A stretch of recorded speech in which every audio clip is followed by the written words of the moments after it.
ሰላም ውድ የፍቅር ዓለም ቤተሰቦች፣ ዛሬ ሴት ልጅን በቀላሉ ሊያስደስቷት፣ ፈገግ ሊያሰኙትና በልቧ ውስጥ ልዩ ቦታ ሊሰጡ የሚችሉ 10 የሚያምሩ ቴክስት መልእክቶችን እናያለን። ላይክ፣ ሳብስክራይብ ማድረግም አትርሱ። እንግዲህ ቪዲዮውን ሳትዘሉ እስከ መጨረሻው ተከታተሉ። መልካም ቆይታ።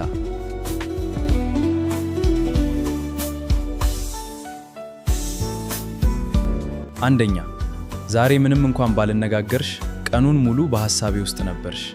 ይህ መልእክት እሷን እያሰብክ እንደነበር ስለሚያሳይ ልዩ ደስታ ሊሰጣት ይችላል። ሁለተኛ፣ ፈገግታሽን ሳስብ ራሴን ፈገግ ስል አገኘሁት። ይህ ቃል ፈገግታዋ በአንተ ላይ ጥሩ ተጽዕኖ እንዳለው ያሳያታል። ሶስተኛ፣ በሕይወቴ ውስጥ መኖርሽ ብቻ ቀኔን የበለጠ ውብ ያደርገዋል።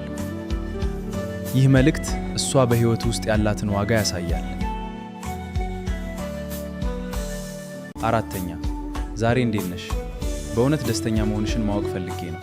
አንዳንድ ጊዜ ቀላል የሆነ ጥያቄ ከትልቅ የፍቅር ቃል የበለጠ ሊያስደስታት ይችላል።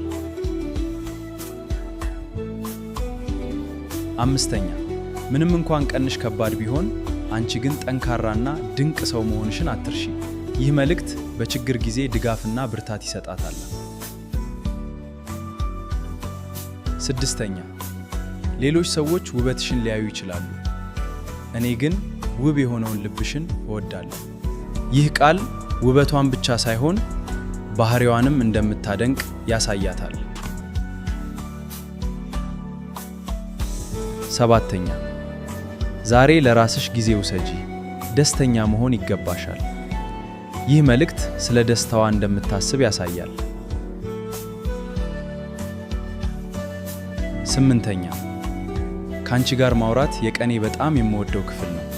ይህ መልእክት ከእሷ ጋር ያለው ውይይት ለአንተ ልዩ እንደሆነ ያሳያታል።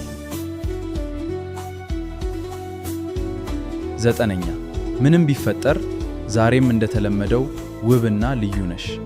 ይህ ቃል ራሷን በእምነት እንድታይ ሊያበረታታት ይችላል።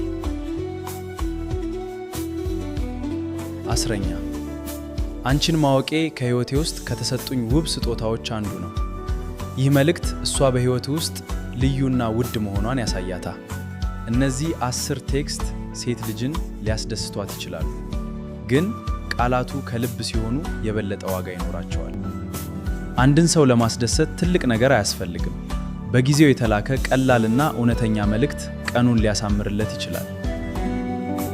ቪዲዮውን ከወደዳችሁት ላይክ እና ሼር አድርጉ።